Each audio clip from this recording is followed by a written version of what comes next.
Hey guys, how we doing? This is Julian Mason. So I wanted to make a little video to explain the various stages in training and what it means to be a good instructor and how do you break down the areas of drilling and teaching in order to make your students good at what they do and to prepare them for a real life situation, right? Where there's going to be adrenaline present, where there's going to be fear, where there's going to be a lot of things present, right? So you don't jump straight away into scenario training, right? Because not everybody is ready for that. You have to build people little by little, and there are stages in order to do that, right? So the first stage, I would say, is mindset development training, right? Is little drills that are developed to build mindset and resilience in the trainee that might not feel very confident, that might have difficulties to deal with fear. For example, the fear of getting punched, the fear of getting hurt, the fear of hurting other people. We need to address this because people need to get ready and prepare themselves on a mental, emotional, psychological, and physical level. Right? People need to understand how to access cold clinical aggression on the switch to deal with the situation at hand and to switch it off, right? Because this is not who we are all the time. This is who we're prepared to be when we fight for our life and the life of our loved ones, right? So mindset development, there's a lot of drills that we can do to develop mindset, right? Then there is attributes development drills, right? Attribute development drills are designed to develop attributes, right? They're designed to develop certain skills, right? Where we break down the body mechanics and the mechanics of each skill set, and we break it down. We might even separate it, chunk it down so they're easier to learn, and then chunking back up, yeah? For people that have got difficulties, we call that accelerated learning. We can use neuro-linguistic programming to teach people, because ultimately any sort of learning is neural-based learning. So understand how to install the knowledge and the skill set under pressure on the hard drive, so that when you play the disk on the hard drive, then that skill set is coming out under pressure, right? So attribute development drills are just attribute development drills. They're not simulations. They're not scenario training. They're not combat development drills. They're not stress test.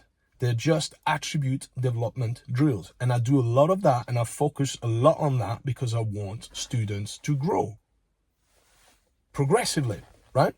So when you see videos where I'm posting an attribute development drill, that might not look realistic, and that's normal. It's because it's an attribute development drill. It's not meant to be realistic. It's just meant to develop attributes, right? Then there is a next stage, which is technical development, where now we're learning a certain skill set, a certain technique. I don't like to use the word technique because it's all concept and principle based, right? A technique is a series of movements that reflects a concept and a principle. And what I teach is always principle and concept based. If you understand the concept and the principle, you can create your own technique, right? So principle and concept over technique any day of the week. Technical development are drills that are designed to get you to understand how the skill set work and the concept and the principle that this skill set or technique, if you want to call it like that, underlies, right? After that, now we have combat development drills that are also progressive, right? Where now you start working with opposition, right? You start to add non-compliancy to the mix, right? It's progressive. It's not full force on force straight away. This is when we pressure test. Combat development drills are there to get you to apply the skill set that we worked on attribute development phase and technical development phase, but now to make it work against a non-compliant partner that will progressively give you non-compliance until you start feeling really comfortable in the non-compliance, and now you're ready for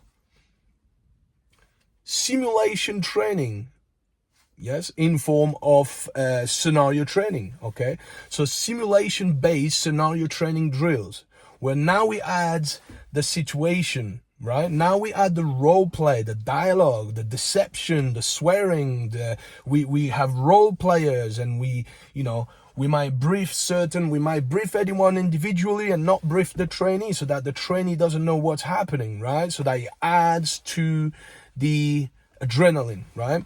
And we have to find a way to, in a control environment, recreate the effects of adrenaline by giving them simulation fatigue, burpees, sprints, all knees to chest, all that sort of thing, and then get them to close their eyes, pinch their nose, bend over slightly, and spin them really fast 10 times, so that not only they are on the cardiovascular level, they are exhausted, they want to quit, but they're also disorientated from the spinning, and that will recreate to a maximum the effects of adrenaline, right?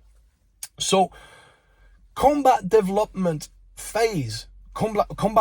drills, actually, they are not here straight away to go force on force. They're the phase that leads to that, okay?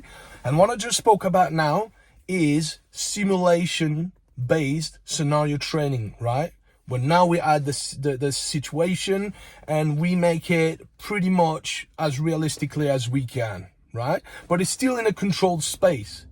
Understand that it's easy to wound yourself. It's easy to get injuries, and as an instructor, I need to be really careful, because I don't want to break people. I want to create them. I want to build them, right?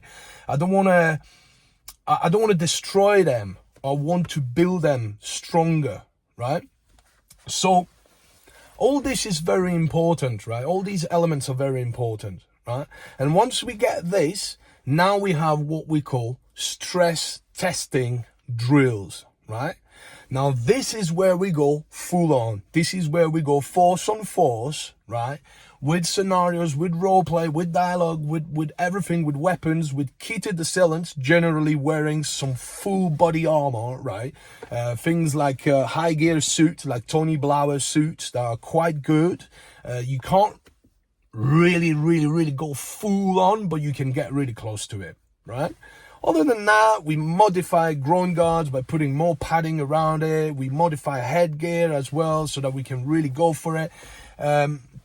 This type of training belongs to combatives. This is how soldiers train, right? This is how my father used to teach, because my father was in the special forces, right? So all these elements are very important, and understanding the escalation of the way that you teach your student is very, very important. And when I see people commenting on videos that are attribute development or technical development, and they don't understand that it's an attribute development drill, that is not a combat development drill, because if it was a combat development drill, it would be looking very different, right? And when we pressure test, it will look very, very different, because now people are going to be adrenalized. Need to understand the adrenal map as well, the effects of the physiological factors that come into play when you are experiencing the adrenal dump, depending on how you're wired, how desensitized to your adrenaline you are, and how well you cope with it. All this has a big degree of importance, right, in the way that you teach.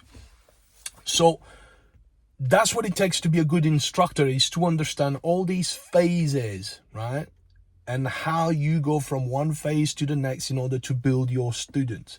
So understand the difference when you see things that are not supposed to be combat developments or stress test or scenario, that are just attribute development. Okay? All right, guys. See you soon.